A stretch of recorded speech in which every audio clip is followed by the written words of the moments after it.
নমস্কার বন্ধুরা, আমি দীপজানি চলে আসলাম আমার চ্যানেল ফুডে নতুন আরেকটা সুন্দর রেসিপি নিয়ে। আজকে বানাচ্ছি ট্যাংরা মাছের ঝাল।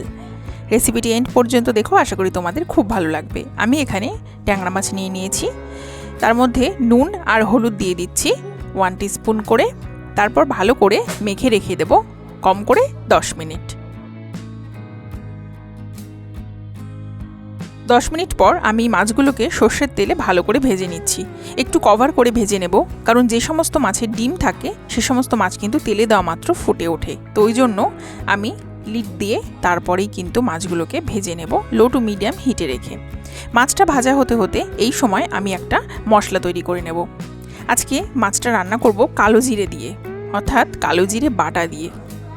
তোমরা এইভাবে কিন্তু কালো জিরে বাটা দিয়ে মাছ রান্না করে খেয়ে দেখো, তোমাদের কিন্তু ভীষণ ভালো লাগবে। শুধু ট্যাংরা মাছ কেন, তোমরা পাবদা মাছও কিন্তু এইভাবে করে খেতে পারো, বেশ ভালো লাগে।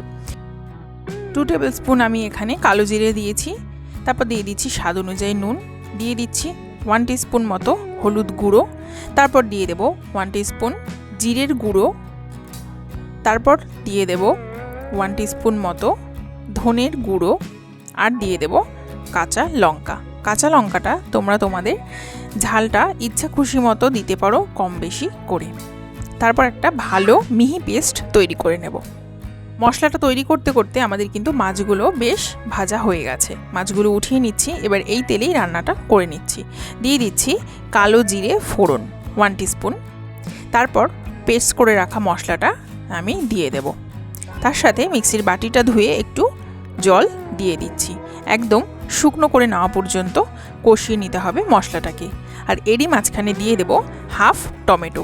টমেটোটা বড় সাইজ ছিল বলে হাফ দিয়েছি, তোমরা চাইলে ছোট সাইজের একটা টমেটো দিতে পারো। টমেটো দিয়ে মশলাটাকে ভালো করে কষিয়ে নিতে হবে একদম তেল ছেড়ে আসা পর্যন্ত।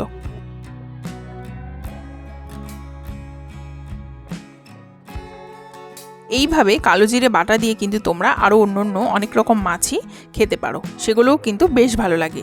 যেমন পাবদা মাছ কিন্তু এইভাবে রান্না করে খেলে বেশ ভালো লাগে, তার সাথে পার্শে মাছও কিন্তু ভালোই লাগবে।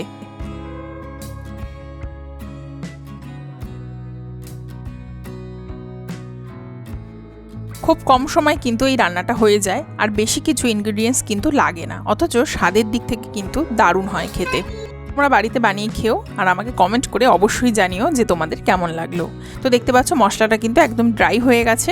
এবার দিয়ে দেবো 1 কাপ মতো জল। যেহেতু আমি আজকে ঝাল বানাচ্ছি, অর্থাৎ ঝোল বানাচ্ছি না, সেহেতু আমি এখানে 1 কাপ জল দিয়েছি।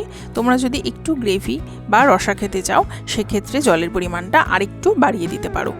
তো দেখতে পাচ্ছ জলটা কিন্তু ফুটে গেছে, অর্থাৎ এবার মাছটা দেওয়ার সময় হয়ে গেছে। মাছটাও দিয়ে দিলাম। এবার লো টু মিডিয়াম হিটে রেখে বা লো ফ্লেম করে দিয়ে কিন্তু একদম 10 মিনিট মতো রান্না করে নিতে হবে, গ্রেভিটা একদম একটু শুকিয়ে আসা পর্যন্ত। মাছটা দেওয়ার পর একটু ফুটে উঠলে আমরা এই স্টেজে নুনটা চেক করে নেব। নুন যদি খুব চড়া হয়ে থাকে তাহলে আর নুন দেওয়ার প্রয়োজন নেই, কারণ গ্রেভিটা এমনিতেই শুকিয়ে যাবে। আর নুন যদি কম হয়ে থাকে সেক্ষেত্রেও দেওয়ার প্রয়োজন নেই, কারণ শুকিয়ে গেলে তখন নুনটা ব্যালেন্স হয়ে যাবে। তো দেখতেই পাচ্ছ আমাদের রান্না কিন্তু প্রায় কমপ্লিট হয়ে এসছে। এই স্টেজে কভার করে আমরা অফ করে দেব গ্যাসটা। এবার দেখতে পাচ্ছ খানিকক্ষণ পর কিন্তু সমস্ত গ্রেভি টেনে নিয়েছে মাছের মধ্যে, আর রান্নাটিও আমাদের তৈরি হয়ে গেছে। রেসিপিটি তোমাদের কেমন লাগলো কমেন্ট করে জানিও। ভালো লাগলে একটা লাইক করো, চ্যানেলে নতুন হলে সাবস্ক্রাইব করে পাশে থেকো। সবাই খুব ভালো থেকো, সুস্থ থেকো। আজকের মতো এখানেই শেষ করছি, টাটা।